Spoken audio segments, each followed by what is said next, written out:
I miss putting him down to bed. I miss my son's first walk, his first word, you know. It's been really hard because I know they've needed me. The interaction I have with them, you know, it's like 5 years condensed into a 2-hour visit. The toughest part is the opportunities you miss. You know, my son's soccer games, you know, their first date. You know, I've been in prison their whole growing up.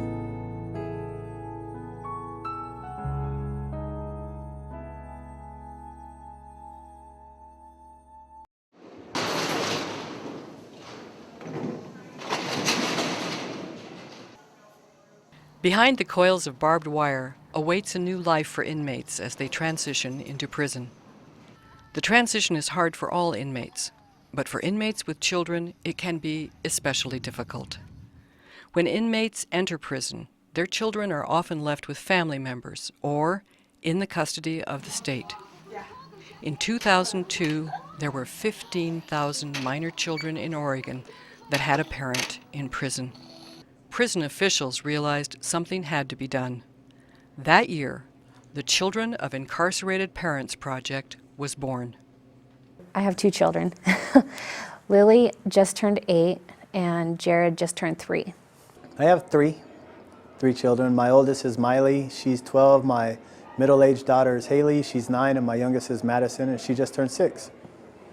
The first day I entered Coffee Creek, there was a side of me that was scared, because at that time, you know, I had just had my son.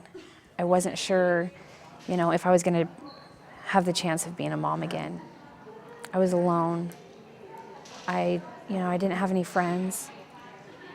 There's a lot of shame and guilt associated with the fact that, you know, you've made selfish decisions that put you in prison, and your children are out there the victims of, you know, your selfish behaviors. Studies show that children of incarcerated parents are 5 times more likely to end up in jail than their peers. To help lower this statistic, the Oregon Department of Corrections has implemented more than 10 innovative new programs in the Children of Incarcerated Parents Project. The project started about 7 years ago to try to find new ways to stop people from coming back to prison. The project ranges from parenting classes to literacy programs and Girl Scouts. The goal is to help both the parent and child succeed. The parenting program that we've been doing in Oregon the last few years is called Parenting Inside Out. And in the program, we focus on helping parents systematically think through their lives around their children and parenting. The program also helps parents and children bond, both physically and emotionally, over crafts and other organized activities. I usually get to go up and see my dad about once every 2 months. When I go up there, I usually sit and draw with my sisters. I prefer them to visit in these graduations or children's events because it's more exciting than just a regular visit sitting around a table and not being allowed the freedom to do the arts and the crafts. I go see my mom every 2 weeks. Lily comes to see me for Girl Scouts, and my sister comes down from Seattle to bring my son about once a month. I take Lily and Jared because they will lead more successful lives based on their relationship with their mother. When I go in and I see my mom, I go and I hug her and kiss her and we play games together. Now that we see each other on a regular basis, she starts opening up and she starts sharing things. I got to put stickers on my mommy. And I colored on her socks. And I tickled her when I was coloring on this sheet of paper. And I tickled her. The reason I go is because, to me, it's the part that I play in Amy's recovery, in Amy's reform. And it doesn't take a lot, but without that connection with her kids, her chances of success are so much lower that I'm more than happy to go There are reminders everywhere that this is no ordinary visit.